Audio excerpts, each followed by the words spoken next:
The last rays of sunlight filtered through the dusty windows of Mason Gallery, casting long shadows across the empty exhibition space. I stood there, breathing in the familiar scent of oil paint and aged wood, trying to process the events of the past 24 hours. My name is Emma Mason, and yesterday, I inherited what my family considered their greatest disappointment: a failing art gallery in downtown Boston. The lawyer's office still felt vivid in my memory. The heavy mahogany desk, the ticking grandfather clock, and my brother Marcus's smugly expensive cologne filling the air. Our parents' reading should have been a somber affair, but Marcus couldn't contain his triumph as Mr. Patterson read out the terms. To our son, Marcus Mason, we leave the sum of $50 million, our Hampton estate, and controlling interest in Mason Industries. Mr. Patterson's voice had been clinical, detached. To our daughter Emma, we leave Mason Gallery and its contents. Marcus had actually laughed out loud. Finally, Dad always said you get exactly what you deserved, Emma. I can still see his perfectly tailored suit, his Italian leather shoes, the way he lounged in his chair like he owned the room. In many ways, he now did. The gallery's been losing money for years, he continued, examining his manicured nails. But hey, at least you'll have plenty of dust to keep you company. Maybe you can sell pencil sketches to tourists. The thing is, Marcus wasn't wrong about the gallery's financial situation. Mason Gallery had been struggling for the past decade. What had once been Boston's premier showcase for emerging artists had gradually declined into a barely breaking-even operation that most serious collectors ignored. But what Marcus didn't understand, what my parents never understood, was that I had always seen something in this place that they missed. I grew up in these halls, spending countless afternoons with my grandfather, Theodore Mason, the gallery's founder. While my parents were busy grooming Marcus for the family business and my mother was planning his path to an MBA, Grandpa Theo taught me about art. Real art. Not just the price tags and investment potential that my parents fixated on, but the soul behind each piece. Emma, my dear, he would say, his eyes twinkling behind wire-rimmed glasses, remember that true value isn't always visible at first glance. Sometimes the greatest treasures hide in plain sight, waiting for the right person to discover them. Those words echoed in my mind now as I walked through the gallery's main hall. The space was beautiful, even in its current state. Soaring ceilings, classic crown molding, and huge windows that, when clean, could flood the room with natural light. But years of minimal maintenance had taken their toll. The hardwood floors needed refinishing. The walls cried out for fresh paint, and half the track lighting had burned out. I reached the back office, my footsteps echoing in the silence. This had been my grandfather's sanctuary, though my parents had eventually converted it into a sterile storage space. Filing cabinets lined the walls, and a layer of dust covered everything. But underneath it all, I could still feel Grandpa Theo's presence. Running my fingers along his old desk, now relegated to a corner and piled with boxes, I remembered the stories he used to tell me about the gallery's early days. How he built it from nothing in the 1960s, turning it into a haven for artists who would later become legends. There were whispers that he had amassed an incredible private collection over the years, but after his death 15 years ago, nothing extraordinary was ever found. My parents had searched, of course. They spent months combing through the gallery, convinced that Grandpa Theo had hidden away masterpieces worth millions. They hired experts, brought in appraisers, even had the walls scanned for hidden spaces. They found nothing but the gallery's regular inventory. Decent pieces, but nothing that would make headlines. Eventually, they gave up. The gallery became an afterthought, a tax write-off. They kept running out of some lingering sense of obligation to Grandpa Theo's memory. They focused on Mason Industries instead, grooming Marcus to take over the family's real legacy, while I studied art history and worked as a curator at smaller museums. A sudden draft made me shiver, pulling me back to the present. Night had fallen while I was lost in memories, and the gallery felt different in the darkness. The shapes of sculptures threw strange shadows on the walls, and the few paintings still on display seemed to watch me with knowing eyes. I was about to leave when something caught my attention, a slight unevenness in the floorboards near Grandpa Theo's desk that I had never noticed before. Kneeling down, I ran my hands over the wood. There was definitely something off about the pattern, a subtle irregularity that seemed intentional rather than the result of age. My heart started beating faster as I remembered another of Grandpa Theo's favorite sayings. The best hiding place is one that looks like it's trying to hide something else. I spent the next hour examining every inch of that floor and the surrounding area. Just when I was about to give up, my fingers found it. A tiny lever disguised as a knot in the wood. With trembling hands, I pulled it. The mechanism was so well crafted that it barely made a sound. A small section of the floorboards slid aside, revealing a narrow space underneath. Inside was a leather-bound journal, its pages yellow with age, and a single key that looked far older than the gallery itself. The journal was my grandfather's. I recognized his distinctive handwriting immediately, but it wasn't his usual flowing script. These notes were hurried, almost frantic, filled with sketches and calculations and what looked like coded messages. One page caught my eye. At the top, in bold letters, it read, "The True Collection, for Emma's eyes only." My hands shook as I turned the page, but before I could read further, my phone buzzed. It was a text from Marcus. "Meeting tomorrow at 9 a.m. Time to discuss selling that dusty gallery of yours. I already have buyers interested in the building." I looked at the journal in my hands, then back at the message. Marcus had no idea what I just found, and for now, that was exactly how I wanted to keep it. I carefully returned the journal and key to their hiding place, making sure the floor panel was securely closed. Walking out of the gallery that night, I felt different.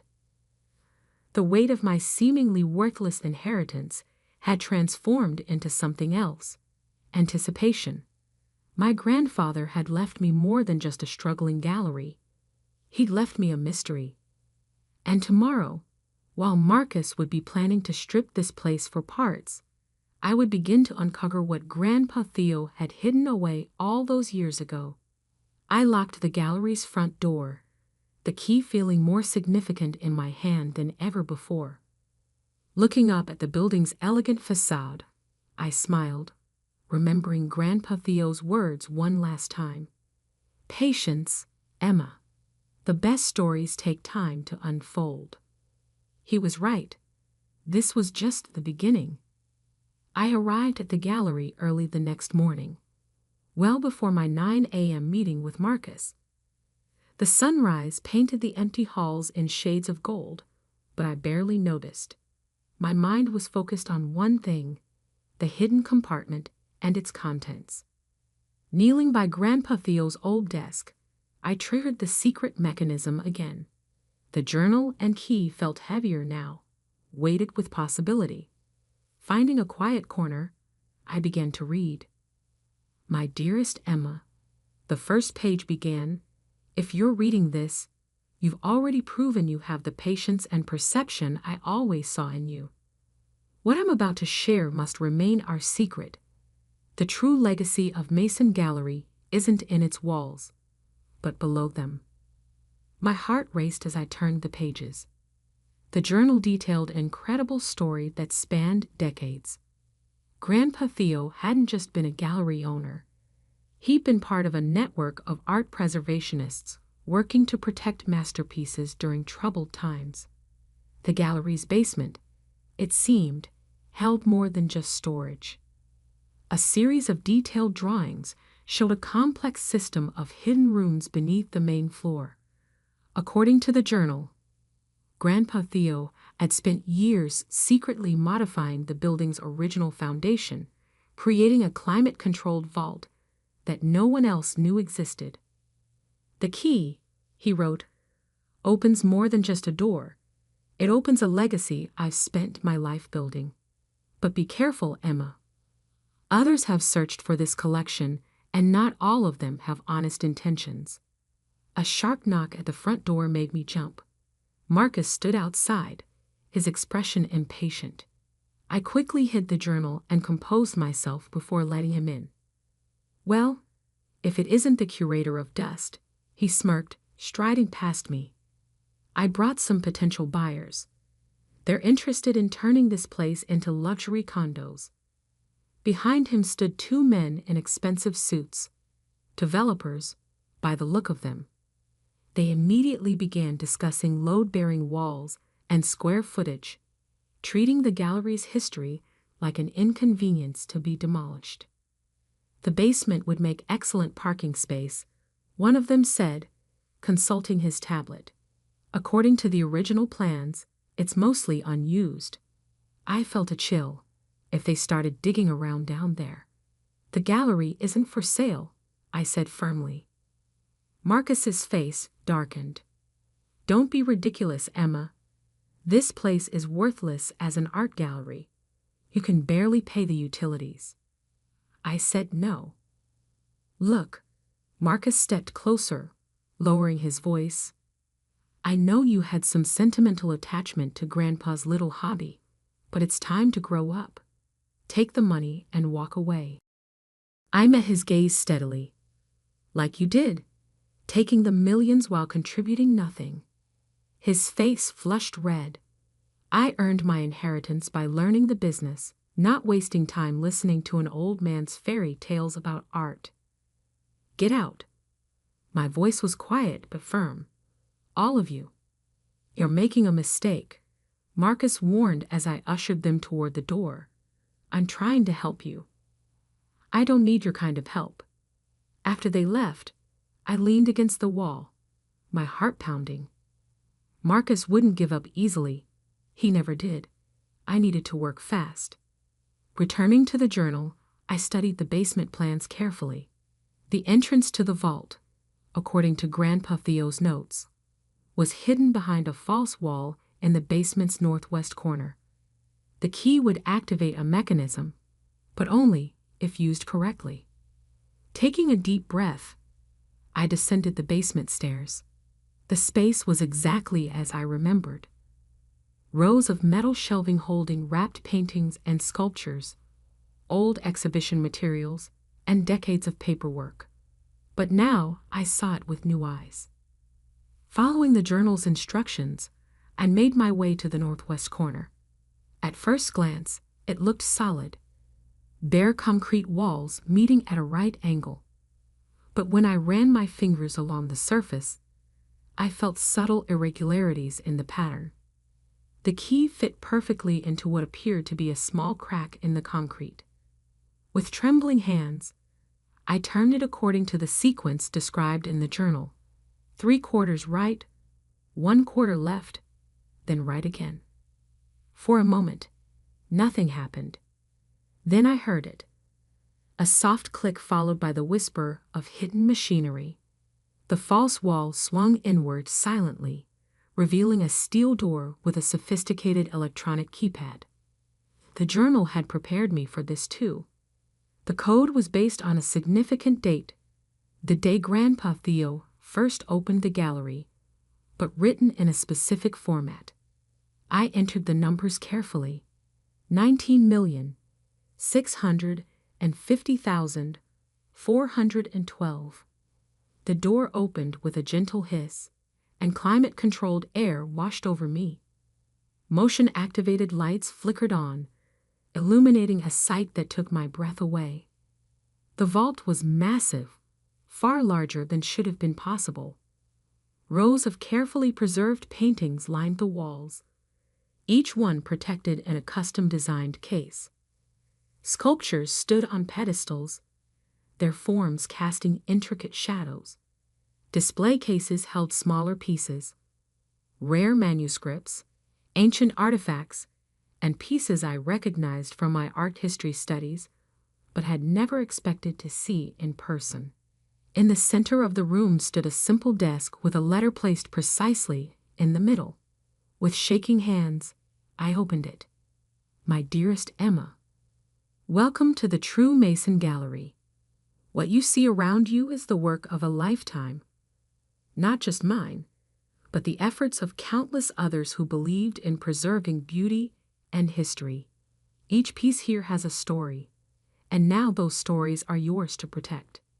You'll find full documentation for every item in the vault, their provenance, their history, and most importantly, their rightful owners. Some of these pieces were entrusted to me for safekeeping during difficult times. Others were rescued from those who would have destroyed them for profit or politics. This collection isn't meant to be sold or displayed for prestige. It exists to be protected until the right time comes for each piece to return home. I've chosen you for this task because you understand that art isn't about price tags or status. It's about preserving the thread of human creativity that connects us all. In the rear of the vault, you'll find a smaller room. That collection is different. Pieces I acquired legally over the years, carefully authenticated and documented. Those belong to you now, to do with as you see fit. They should provide more than enough resources to maintain both the gallery and the vault's mission. Be careful, be patient, and above all, be true to the responsibility you now hold. All my love, Grandpa Theo. I spent hours in the vault, examining each piece with wonder. The collection was staggering. Works by masters I'd only read about, pieces thought lost to history, and others whose existence had only been rumored. In the private collection Grandpa Theo had mentioned, I found dozens of carefully selected works by artists whose values had skyrocketed over the decades. Even a conservative estimate put their worth well over $100 million. But it wasn't the money that brought tears to my eyes. It was the trust my grandfather had placed in me, the legacy he prepared me for all those years ago without my knowing it. A notification on my phone broke the spell.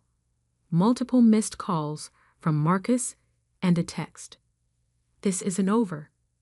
You're making a huge mistake.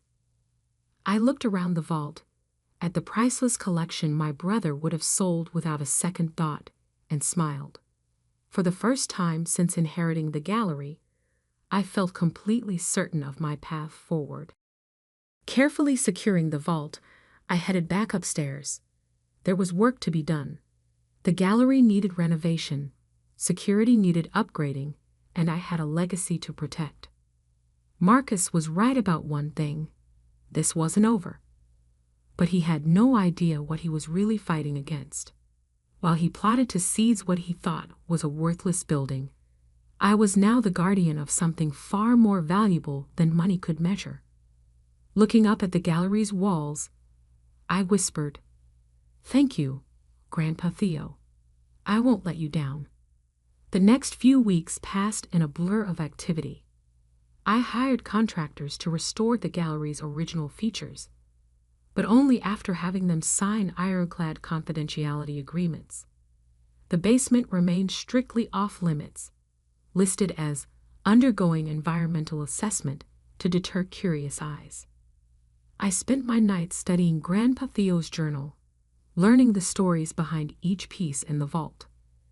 Some had been rescued from Nazi looting during World War II, others from more recent conflicts. Each artwork had its own detailed file, including documentation about its rightful owners and the circumstances that had brought it into my grandfather's care. But Marcus, true to his word, wasn't giving up. First came the legal threats. A thick envelope arrived from his lawyers, claiming that the gallery's deteriorated condition constituted negligent management of family assets, and demanding an immediate sale. I handed it to my own attorney, a specialist in art law whom I'd quietly retained using funds from selling just one minor piece from my grandfather's personal collection. Then came the financial pressure. Marcus used his connections to interfere with the gallery's insurance, its utility services, even its property tax assessment. Each time, I countered his moves using resources he didn't know I had. The turning point came on a rainy Tuesday morning. I arrived at the gallery to find Marcus waiting with two men I didn't recognize. "These gentlemen are from the Boston Historical Society," he said, his smile sharp as a razor. "They're very interested in examining the building's original foundation. Apparently, there are concerns about structural integrity." I knew instantly they weren't from any historical society. The way they carried themselves, the subtle bulges under their jackets. These were private investigators, or worse. "The gallery is closed for renovations," I said firmly. "Any inspections need to be scheduled through proper channels." One of the men stepped forward. "We have authorization to leave." I cut him off, "or I'll call the actual authorities." After they'd left, Marcus lingered. "What are you hiding, Emma? There's something in this building worth protecting, isn't there? Something Grandpa Theo left behind." "The only thing I'm protecting is this gallery's future," I replied. "Why can't you accept that?" His expression darkened. "Because I know you. You were always his favorite, always listening to his stories. He must have told you something, left you some clue." "The clue was in plain sight, Marcus. You just never cared enough to look." That night, I knew I had to accelerate my plans. Marcus was getting desperate, and desperate people make dangerous choices. I spent hours in the vault, carefully documenting everything. Then I made 3 phone calls, one to an old friend at the FBI's art crime team, one to a contact at Interpol, and one to the world's leading expert in art repatriation. 2 days later, Marcus made his move. I was working late when I heard the basement door open. Security cameras showed 3 men in dark clothing making their way down the stairs. Marcus wasn't with them, but I had no doubt who had sent them. Calmly, I pressed the silent alarm. Not the gallery's regular system, but a special one I'd had installed that connected directly to law enforcement. Then I made my way to the basement. The men were already at the northwest corner, examining the wall with professional equipment. They'd barely glanced at me when I entered. "Looking for something?" I asked. "Lady, just walk away." One of them growled. "This doesn't concern you." "Actually," I smiled, "it concerns me very much. So do the federal agents who just surrounded the building." As if on cue, voices boomed from above. "FBI. This is a federal art crimes investigation. Everyone remain where you are." What followed was a blur of activity. The would-be thieves were arrested. Marcus, tracked through their phones, was picked up at his home. The search warrants revealed everything: his hired thugs, his plans for the gallery, even his connections to certain unscrupulous collectors who trafficked in stolen art. But the real surprise came the next morning. I had arranged for a special meeting at the gallery. Present were representatives from museums and cultural institutions around the world, along with officials from various governments. Together, we descended into the vault. Their gasps echoed off the walls as the lights revealed the collection. Tears flowed as long-lost masterpieces were rediscovered. Museum directors hugged each other as pieces thought destroyed were found perfectly preserved. I shared everything: Grandpa Theo's documentation, his detailed records, the stories of how each piece had come into his care. Over the next year, we would work together to repatriate every artwork to its rightful place, earning the gallery international recognition not for what it possessed, but for what it returned. Marcus watched it all unfold from behind bars, his reputation and freedom lost to his own greed. The evidence found in his home had implicated him in other art trafficking schemes, ensuring he'd have plenty of time to reflect on his choices. As for the gallery itself, I used part of Grandpa Theo's personal collection to establish a foundation dedicated to protecting and preserving art during times of conflict. The gallery became a center for education and advocacy, teaching future generations about the importance of cultural heritage.